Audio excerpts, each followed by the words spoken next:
आज का जो हमारा टॉपिक है निश्चिंत रहने की कला, है ना। बहुत इम्पोर्टेंट टॉपिक है ये, क्योंकि आज दुनिया में बहुत सारी चिंताएं हैं, बहुत सारे डर हैं। और अभी धीरे धीरे जैसे अभी जो इंसिडेंट हुआ है ना, 12 जून को जो हुआ, या और भी बहुत सारी चीज़ें जो होती हैं, तो बहुत सारे लोगों के क्वेश्चंस आए, जो ज्ञान में है, जो ज्ञान में नहीं है। तो बहुत सारे लोगों के अंदर डर है इस समय पर, है ना। बहुत सारी चिंताएं हैं, बहुत सारी नेगेटिविटी है।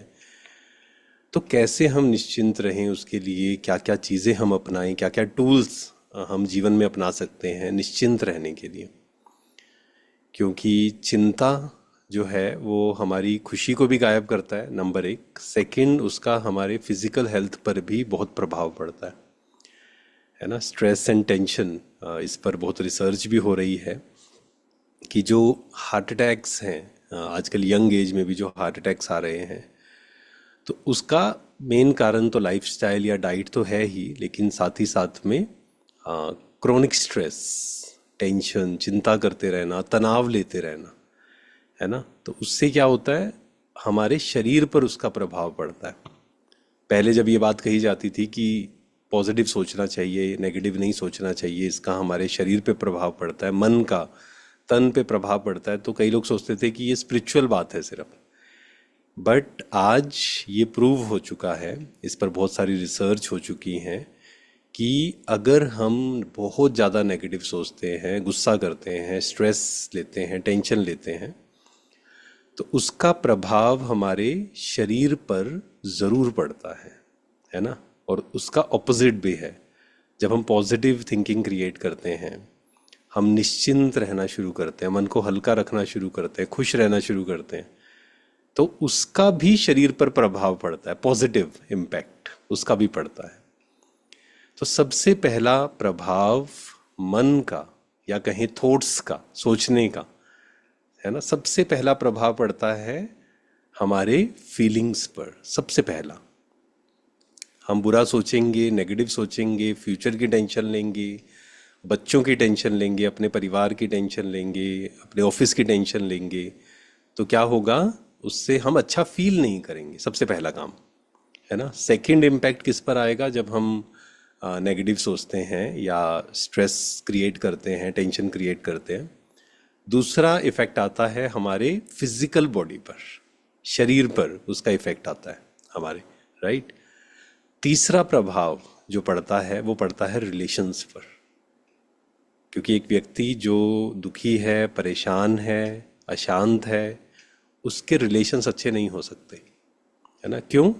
क्योंकि 4 लोग हैं, 5 लोग हैं घर में, ऑफिस में, उनके साथ अगर मुझे मैनेज करना है तो मेरे अंदर पेशेंस चाहिए, है ना। मेरे अंदर दूसरों को समझने की शक्ति चाहिए, तो एडजस्ट, पावर टू एडजस्ट चाहिए। तभी हम कर पाएंगे उनके साथ एडजस्ट, रिलेशंस हमारे अच्छे रह पाएंगे, है ना। दूसरा दुखी है तो उसको हम पॉजिटिव वर्ड्स या पॉजिटिव वाइब्रेशंस दे पाएं, तब रिलेशंस हमारे अच्छे रहेंगे।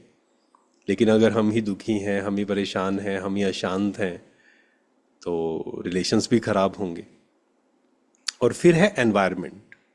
घर का जो एनवायरनमेंट है ना, जैसा हम सोचते हैं उसका प्रभाव हमारी फीलिंग्स, हमारे शरीर, हमारे रिलेशंस, और फिर हमारा जो एनवायरनमेंट, जिसको वाइब्रेशंस हम कह सकते हैं ना। हर किसी के घर के अलग अलग वाइब्रेशंस होते हैं, और फिर उसमें जो बच्चे हैं या जो भी लोग आते हैं, उसका प्रभाव उन पर पड़ता है।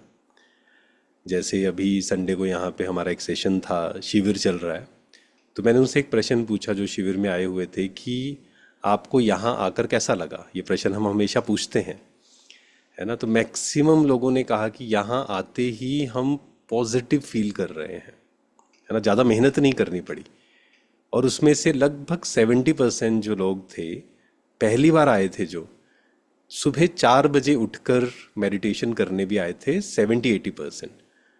तो हमने उनसे पूछा कि आप कैसे आए, तो उन्होंने कहा कि इट वॉज वेरी ईजी, है ना। रीज़न क्या था उसका, क्योंकि यहाँ के जो वाइब्रेशंस हैं, है ना, यहाँ का ओरा जो है वो ऑटोमेटिक हमें सुबह उठने के लिए प्रेरित करता है, या फिर अच्छा सोचने के लिए प्रेरित करता है। तो घर के भी वाइब्रेशंस होते हैं, अगर घर के पॉजिटिव वाइब्रेशंस हैं तो जब हम घर में एंटर करते हैं तो ऑटोमेटिक हम अच्छा अच्छा सोचना शुरू कर देते हैं। और घर के अगर वाइब्रेशंस नेगेटिव हैं तो ऑफिस से आए घर में, अब वो पहले से ही वाइब्रेशंस नेगेटिव हैं, हम भी थोड़े से नेगेटिव, तो और ज़्यादा नेगेटिव नेगेटिव, ये साइकिल जो है, ये लूप है ना, वो एक एंडलेस लूप हो जाता है, विशियस सर्कल बन जाता है।